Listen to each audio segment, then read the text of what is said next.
मेरे पास ये बुक है जिसमें 1000 पेज है। तो मैं आपसे कहूँ कि आप इसे कितने दिन में याद कर सकते हो, तो इसको आप धीरे धीरे करके याद कर सकते हो। लेकिन मैं यदि आपको ये कहूँ कि आपके पास इतनी सारी बुक्स हो तो आप उनको कैसे याद करोगे, और वो भी कम समय में, जब आपको यहाँ पे जीके भी पढ़ना है, इंग्लिश भी पढ़ना है और भी बहुत सारे सब्जेक्ट पढ़ने हैं। इतनी सारी बुक्स आपके सामने हैं और आपको इस प्रकार से याद करनी है कि कम टाइम में याद हो जाए और साथ में अच्छे से याद हो जाए, पूरी तरह से शॉर्टी से आप उसका आंसर दे सको, एग्ज़ाम में जाके आपको कन्फ्यूजन नहीं हो। ओके, तो अपने यहाँ पे समझते हैं सभी बुक्स को कैसे याद करना है कम टाइम में और इफ़ेक्टिव वे में। ओके, तो अपने इसको शुरू करते हैं। आप वीडियो के लास्ट तक बने रहिए यदि आपको सच में कुछ सीखना है तो। टिप्स एंड ट्रिक्स में आपको बताएंगे आज कि कैसे आप कम समय में अच्छे से ज़्यादा सब्जेक्ट को कवर कर सकते हो। ओके, तो अपने सबसे पहले बात करें तो आपके पास में जैसे ये बुक है, इसमें 1000 पेज है, राइट। तो यहाँ पे मुझे इसको याद करना है, तो मैं इसको कैसे याद करूँगा। बेसिकली ये जीके की बुक आपके पास में, जिस पे आप देख सकते हो लिखा है सामान्य ज्ञान। ओके, तो देखो यहाँ पे अपने बात करें कि इसको कैसे याद करना है। जीके की चीज़ों को याद करने के लिए सबसे पहले जो ज़रूरी है एक नंबर पे, वो आपके पास है कि आपको जीके में इंटरेस्ट आना चाहिए। यानी जीके में आपका इंटरेस्ट लेना बहुत ज़रूरी है, तभी आपको जनरल नॉलेज याद होना शुरू होगा, राइट। ज़्यादातर साइंस वाले बच्चों को जीके में इंटरेस्ट नहीं होता, इसलिए वो इसको याद नहीं कर पाते। तो सबसे पहले आपको जीके में इंटरेस्ट लेना ज़रूरी है। 2 नंबर पे अपने बात करें तो आपको किसी भी बुक को याद करने के लिए आप उसको अच्छे से इफ़ेक्टिव तरीके से बनाओ। ओके, कैसे? जैसे आपके पास ये बुक है, अब इसको कैसे अपने याद करेंगे। देखो, आप इसको इस प्रकार से याद कर सकते हो कि हाइलाइटर लेके पूरी बुक में जहाँ जहाँ आपको इम्पोर्टेंट पॉइंट दिखे आप उनको अलग अलग हाइलाइटर से हाईलाइट कर सकते हो, ताकि आप जब इसको दोबारा पढ़ने जाओ तब आपको यहाँ पे इम्पोर्टेंट पॉइंट्स ही पढ़ने पड़े और आपको यहाँ पे दोबारा अच्छे पढ़ो तो आपको इसमें पढ़ने में अच्छा लगे, यानी आपको बोरिंग न लगे, राइट। तो ऐसा करने पे आपको चीज़ें ज़्यादा याद होगी। आप अलग अलग हाइलाइटर ले सकते हो यहाँ पे, जैसे मैंने यहाँ पे लाल और येलो हाइलाइटर है उसको लिया है, राइट। इसी प्रकार आप का जो मन करे आप उन्हीं हाइलाइटर्स को यहाँ पे यूज कर सकते हो।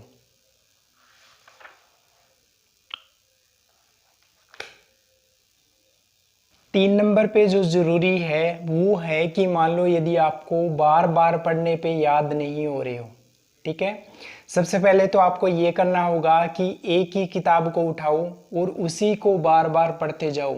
आपको अलग अलग किताबों को एक एक बार पढ़ने के बजाय एक ही किताब को ज़्यादा बार पढ़ना उचित रहेगा।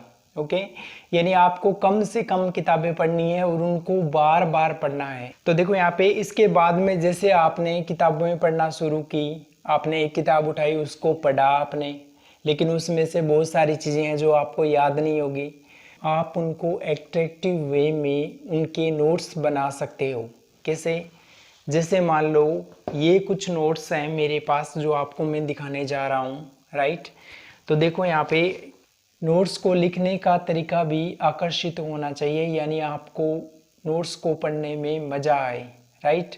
देखो, आपको अपने जीके के नोट्स को ज़्यादा एट्रैक्टिव वे में लिखने की ज़रूरत है, ताकि आप उनको बार बार पढ़ो तो आपके वो याद रहे। देखो यहाँ पे जैसे आपको ये दिखाई दे रहे होंगे आपके पास में, ये कुछ वंशज है जिनके संस्थापक भी नीचे आपको दिखाई दे रहे हैं। सबसे पहले हर्यक वंश, उसके बाद शिशुनाग, फिर नंद, उसके बाद मौर्य, फिर शुंग, फिर कणव, फिर सातवाहन, फिर पल्लव। इसी प्रकार आपके पास में बौद्ध संगीतियाँ यहाँ पे है, जैन संगीतियाँ ये वाली है आपके, राइट यहाँ पे। उसके बाद में यहाँ पे कुछ प्रतीक है और यहाँ पे नदियों के नाम हैं। इसी प्रकार जैसे अपने बात करें यहाँ पे, तो ये कुछ आपके पास में है, पॉलिटिक्स का लिखा हुआ है, नोट्स है, राइट। यहाँ पे ये जो है जैसे लाइब्रेरी ग्लैंड्स वगैरह साइंस के नोट्स है ये, ओके। इस प्रकार आप देख सकते हो कि जी ये जीभ बनी हुई है, इसमें बीटर सबसे पीछे वाला हिस्सा पहचानता है। इसी प्रकार ये लिखा हुआ है, राइट। और यहाँ पे आप देख सकते हो कि हार्ट किस प्रकार से वर्क करता है, इसमें वाल्व वगैरह कैसे काम करते हैं। तो आप देख सकते हो यहाँ से पल्मोनरी आर्टरी के थ्रू जो ब्लड होता है वो लंग्स में जाता है, और यहाँ से पल्मोनरी वेन्स के थ्रू जो लेफ्ट आर्ट्रियम होता है उसमें जाता है, और इसी प्रकार बॉडी में आरूटा के थ्रू सप्लाई कर दिया जाता है। तो आपको इस प्रकार से इनको लिखना है। ऐसे बहुत सारे मेरे पास नोट्स है, आप इनको देख सकते हो। ये कुछ जो एनिमल्स होते हैं उनके साइंटिफिक नेम है, जैसा आप देख सकते हो पिजन का कोलम्बा लिविया, एलिफेंट का एलिफास मैक्सिमम। इसी प्रकार आप इनको देख सकते हो, एनिमल किंगडम है ये आपके पास में है, राइट। यहाँ पे ये फिर ब्रेन के पार्ट्स आ गए आपके पास में, और यहाँ पे आपके पास में आ गई, यहाँ पे जियोग्राफी भी आपके पास में आ गई, किस प्रकार से बेसाल्ट चट्टानें होती है। आप देख सकते हो यहाँ पे किस प्रकार से साइक्लोन्स होते हैं वो काम करते हैं, राइट। और आप इनको भी देख सकते हो किस प्रकार से ये काम करते हैं, यानी स्थानीय पावने हैं वो कैसे काम करती है। अलग अलग पेन्स मैंने यूज किए हैं यहाँ पे, आप देख सकते हो इनको।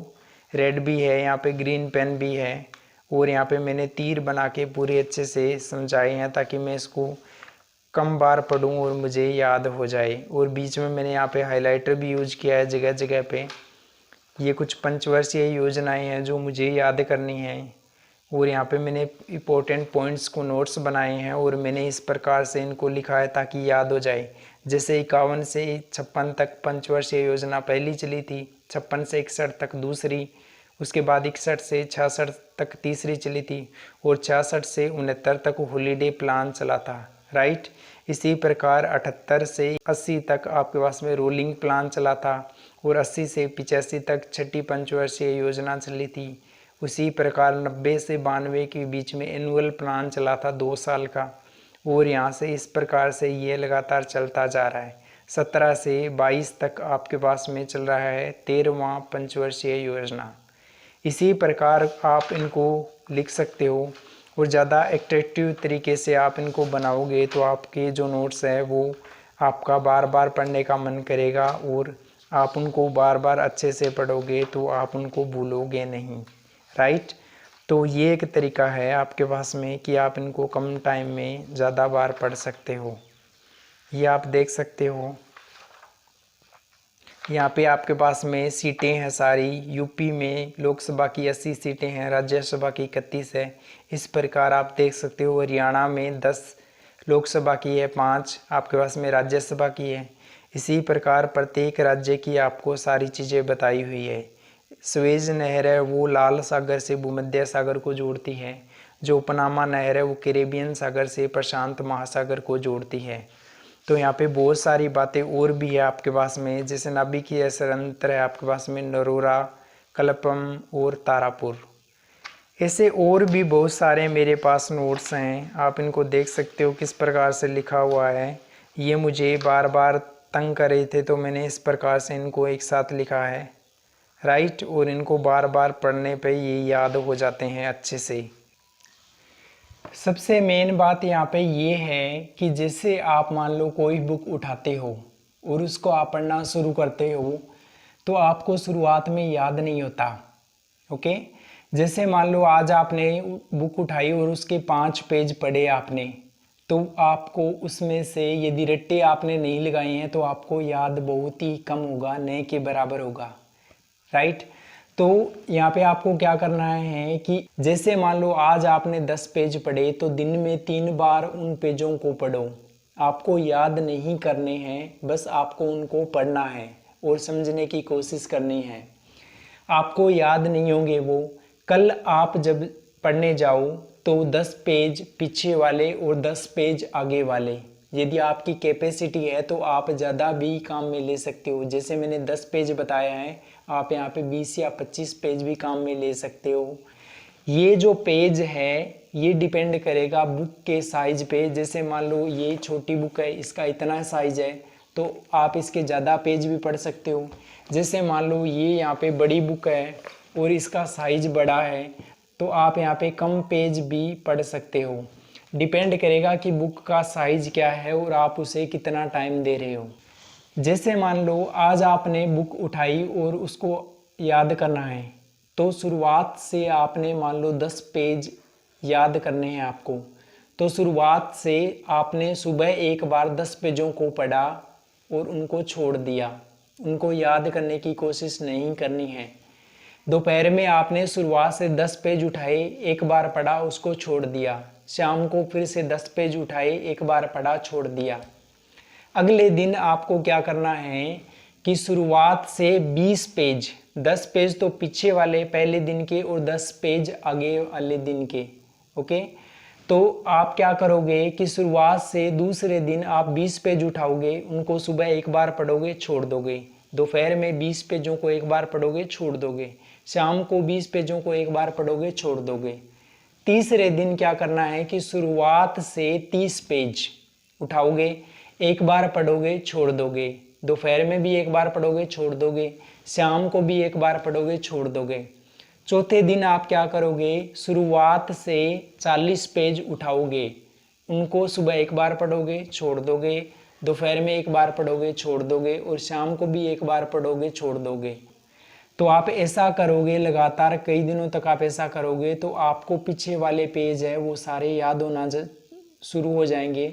और जैसे जैसे आप आगे बढ़ते जाओगे, ऐसी कोशिश करते जाओगे, तो आपको शुरुआत से पूरी बुक याद होना शुरू हो जाएगी। और वो बुक मान के चलना लंबे टाइम तक आपको याद रहेगी, आप उसको भूलोगे नहीं। ओके, आप एग्ज़ाम में जाके पूरी तरह से श्योर होकर उसका आंसर दे सकते हो कि ये मैंने पढ़ा है, मुझे याद है। और मांझी द माउंटेन वाली मूवी का डायलॉग तो आपको याद ही होगा, जिसमें कहा है कि जब तक तोड़ेंगे नहीं, जब तक छोड़ेंगे नहीं। यानी आपको उस बुक को तब तक नहीं छोड़ना है जब तक आप उसको अच्छे से याद न कर लो। और याद करने का तरीका मैंने आपको बताया है, ये इफ़ेक्टिव वे है। कम टाइम में आप इसी प्रकार बुक्स को याद कर सकते हो। ओके, और आप जब मान लो आपने उस बुक को महीने 2 महीने के लिए छोड़ दिया, आपने नहीं पढ़ा, फिर दोबारा आप पढ़ने जाओगे तो आप उसको 2 या 3 बार पढ़ते ही पूरी बुक आपको याद हो जाएगी। तो आपकी तैयारी के लिए, आपके शोर सिलेक्शन के लिए, आपके भविष्य को संवारने के लिए और आपके सपनों को साकार करने के लिए इसी प्रकार आपको इसी चैनल पे बहुत सारी टिप्स एंड ट्रिक्स की वीडियो मिलती रहेगी। तो आप चैनल को सब्सक्राइब कर लेना। मिलते हैं नई वीडियो में, तब तक के लिए जय हिंद।